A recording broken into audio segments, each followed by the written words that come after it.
Hello and welcome to this review of the Sony AX53 camcorder. Now I got this camcorder used, so there's no unboxing here. It just came like this. This is all that came with it. I had a little adapter, step-up adapter that came with it, but I've taken that off. So you can see this is the camcorder. It's a 4K camcorder, but it's also a very good HD camcorder because it records at 50 megabits per second. It's got great zoom. It's really nice to use and it's got some really good features. So let's go over those features now. Battery is removable and it's a big battery. We've got a viewfinder that tilts up. We've got mic input and we've got micro USB here. A charging jack here, and down the front we have a headphone jack as well. We have a ring here. It's not an aperture ring, but it's a control ring, and we have a manual button here. We have night shots, takes SD cards and memory sticks. We've got a button here that cancels out your voice for when you are talking, cancels out the rear recording. We've got a HDMI out port, and this here is a touchscreen. So it's a very capable camera. You can hold it easily in one hand, record and zoom. One of the problems I've found, because this is a big camcorder, my fingers aren't quite long enough to reach the zoom rocker. As you can see, my fingers just aren't long enough to reach the zoom rocker, which means one-handed operation, if I zoom, is a bit tricky. The camera can be turned off by either pressing this button here, closing the LCD down, or pushing the screen back in. You'll notice when I open the screen, the iris that protects the lens opens up, and you'll notice here, if I move this about, you can see that the lens is moving to compensate. That's because this camera has very good active stabilisation.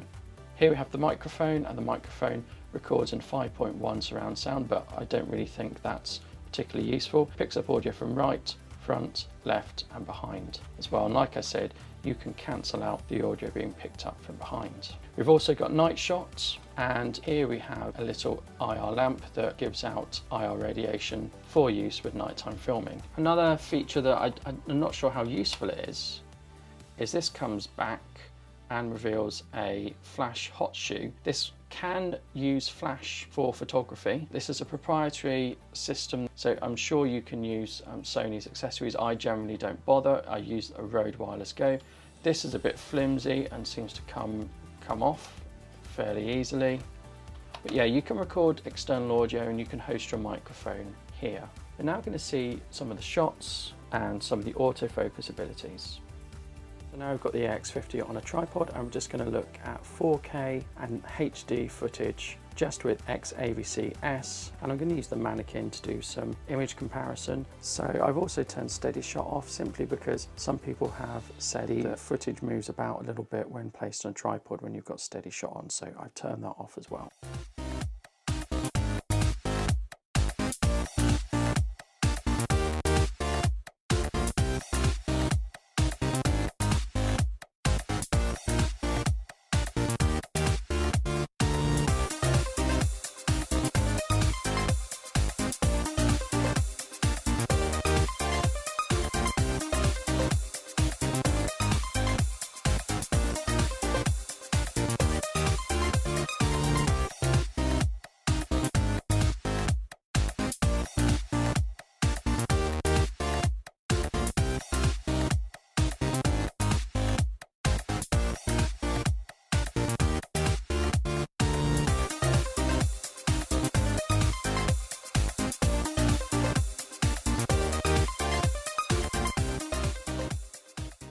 While I have everything on auto, if I want to, I can quickly access my settings here. So if I press this in, it brings it up, and this is set for focusing. If I press it once, it goes to manual, and the ring then controls the focusing.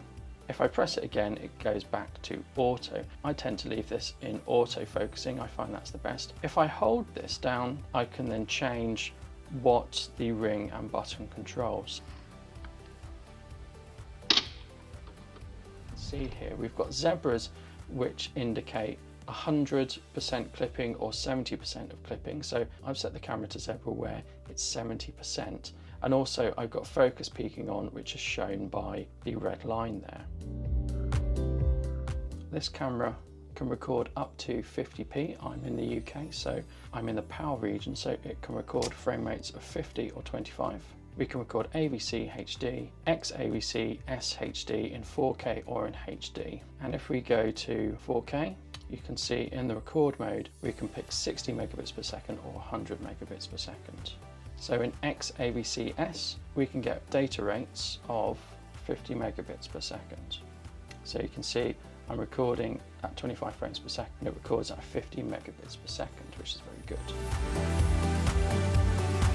We can record an AVCHD, but I don't really like that codec, and the data rate isn't as high, so I generally avoid that. We have a 24p mode as well, but one thing to note with the 24p mode is that it reformats the SD card, so you may want to either use a new SD card for that. It's not ideal.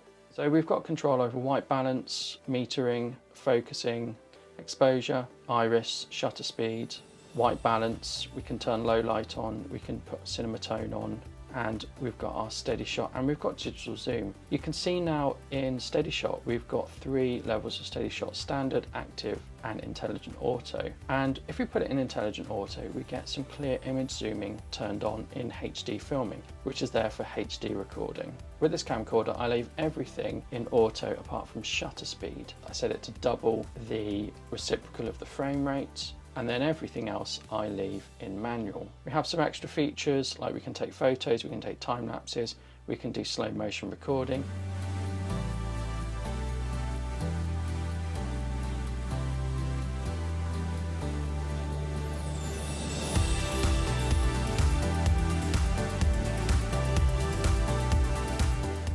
We can connect wirelessly with a mobile, and we can do live streaming, which is good. So all in all, it's a very good camera. It's really good for getting high quality footage that's easy to record. Like I say, I just get this out. When I want to use it, I just get it out, open the screen and press the record button, and I can record with very stable footage, either in 4K or very high bitrate HD.